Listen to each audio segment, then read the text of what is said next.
Hey gang, so today we're going to be doing another little professional bit of voice acting, along with the marvellous MisterE, who wanted to help. And we're going to read the Age of Sigmar short fiction that was released for Grotmas Day 2. Spare a crust for an old Donna, my lord. Danos Tangeld hardly heard the man's words at first, distracted as he was. With the snowstorm so prodigious the last day and night, he was going to be late for the gathering of the conclave. Even if it was by no more than a minute or two, Provost Tangeld always hated to be late. Spare a crust for an old Donna. At last, he glanced up to see the figure standing at the far end of the crooked alley. Whoever they were, they'd wrapped themselves in a dark cloak and were half obscured by the snow, which swept in thickly and without pause. Tangeld came to a halt, one hand straying to the jewelled dirk on his hip.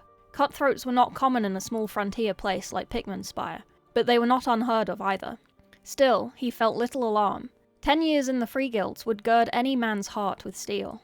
I have no gold and not a drop of life water, He said sternly. If theft is on your mind, know you'll find no easy prey tonight. If otherwise, stand aside. There came no answer, but a clinking of metal. Tangeld's temper, always short, began to rise. This vagrant had an ill-favoured disposition. He was hunched and wretched, and were those manacles that bound his bony hands? Through the blizzard it was hard to see, yet something more than the bitter cold of the Verdian winter sent a shiver through Tangeld's heart. Stand aside. He said, louder now. Make way, sir, or I shall have you sent to the jail. The wind howled. The figure gave a rattling sigh. Death marsh, It said. here battle's end. All he wanted was a few crumbs to ease his hunger. Tangeld's mouth went dry. What did you say? He breathed. Then he was charging, swiping his long knife at the figure in a blind panic, not even sure what he aimed to do. Even in his delirium, he was certain that the blade should have struck the man's face, cloaked or not. Instead it whipped by without striking anything, and the unexpected momentum sent him stumbling awkwardly to his knees. He whirled about, red-faced and wild-eyed, only to find the alleyway empty. The vagrant was gone. There, amidst the snow, lay naught but a simple disc of metal, a coin malleus, the Dorner's symbol. Disquiet set Tangeld's heart to a fearful hammering as he looked upon that medallion. A memory long buried flickered up from the back of his consciousness, bringing with it a wave of shame and revulsion. He closed his eyes and sent it all screaming back to the depths of his soul, where it had festered for 20 years. When he opened his eyes, the coin too was gone. Distress followed Tangeld through the day, lingering like a shadow. He attended his meetings, said what they required of him, each word spilling from his mouth like ash. Yes, the tithes were being collected on time. The latest communique from Greywater was that the shipments of smoke powder would arrive by Hallowswatch, Sigmar willing. He was dimly aware of the queer looks that people fixed upon him, the concern in their gaze. On any regular day it would be Provost Tangeld driving a meeting such as this, demanding even more from the Strongpoint's leadership, taking charge. Today, Tangeld could hardly bear to speak. The Death Marsh, the last doomed stand of the Hammerhall Gyren 193rd, the horror of that killing field had never truly left him, nor had the memories of what he had done to survive it. Had the encounter with the strange vagrant been no more than the delusion of a tired mind? But the figure's words had seemed so real. He made his excuses, claiming illness, and left the gathering early. The snow was even thicker now, near knee-deep in some places. Dagger-length icicles hung from the house fronts, and the wind sent window slats slamming together and rattled roof tiles. Here and there, he passed shuffling cloaked figures, making desperately for the shelter of their homes. He bent his head to the wind, keen not to be waylaid. He needed rest. That was all. His own was the largest manse in the Strongpoint, located at the summit of a low hill that overlooked Pikminspire's unlovely sprawl. He reached the door at last, opening it, and was followed inside by a vicious gust and a drift of ice. He grunted and hauled the door shut, finding himself in darkness.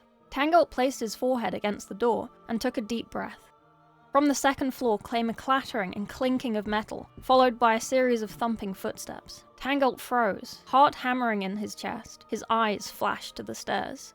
Thieves. His old cavalier's pistol still hung above the fireplace. He went to it swiftly, fished in a lockbox for powder and bullets, and loaded around. Taking the old weapon in hand granted him a fresh surge of courage, and he made for the stairway. On the way, he seized a candle from the dining table, lighting it with a little pyrite fire striker he always kept in the pocket of his robes. Hear me now, whoever you are. He shouted, as he climbed one step at a time, aiming his gun at the gaps in the banisters. Flee this place now, or I'll see you hang. He made the landing, his candle bathing the gloomy corridor in an orange hue. His chamber door was open, and the threshold littered with fragments of glass. Tangolt inched closer, pressing his back against the far wall, reaching the edge of the frame. He took a moment to collect himself and then leapt into his bedchamber, scanning the room for a sign of movement. It was empty. The far window was open, the shattered frame slamming against the wall with every whip of wind, letting in icy gusts that had left the floor carpeted in white. Candlesticks rolled back and forth on the snow-covered floor, clinking together. Tangolt approached the window, peering out into the swirling white clouds beyond. If anything was moving out there, he could not see it. With some effort, he pushed the window shut and latched it. Though the storm still raged outside, Tangolt's house was once more quiet. Eerily so. He was unpleasantly reminded of the hush of a headsman's audience as they anticipated the fatal swing. Spare a crust for an old Donna. Tangolt spun and fired without conscious thought. The room was briefly illuminated by the flash of igniting powder. The cloaked figure slumped against the doorframe and slid to the floor. It lay there, breathing raggedly. Tangolt's pistol slipped from his shaking fingers. For a moment all he could do was stand, struggling to catch a breath. Forcing his numbed legs to move, he approached the stricken intruder. Blood and rainwater mixed on the floor. He reached down to pull back the thing's hood, and a shard of ice pierced his heart as he revealed its face. Ignan? There lay his old friend. Though of course it could not be so. Ignan had perished in a muddy shell crater on the Deathmarsh field. The same fetid prison the two of them had shared for 8 days and nights, with naught but a half-filled ration tin and a few drops of rusty water between them. Until the constant thunder of the cursed Duodin's guns had driven them both beyond madness, and they'd fought like devils for the last of the rancid scraps. Spare a crust? Rattled the Ignan thing, and its lips peeled back to reveal black, broken teeth. Tangolt had spared nothing. Not now, and not then. No, he had slit Ignan's throat and watched him bleed out while he devoured the last strips of salted rhinox. Ignan's dead eyes rolled in their sockets, fixing him with a mournful stare. I'm so hungry, Danos. It's so cold here in the dark. Panic seized Tangolt. He tried to run, but the Revenant rose with unnatural swiftness to block the path to the stairs, its shape rippling and changing, chains clattering from its overlong forelimbs. It swiped at him with a taloned hand, and Tangolt staggered as a bloody furrow was torn in his forearm. The wound ached as if he'd plunged his arm into a bucket of icy water, the cold spreading through his body and stabbing at his heart.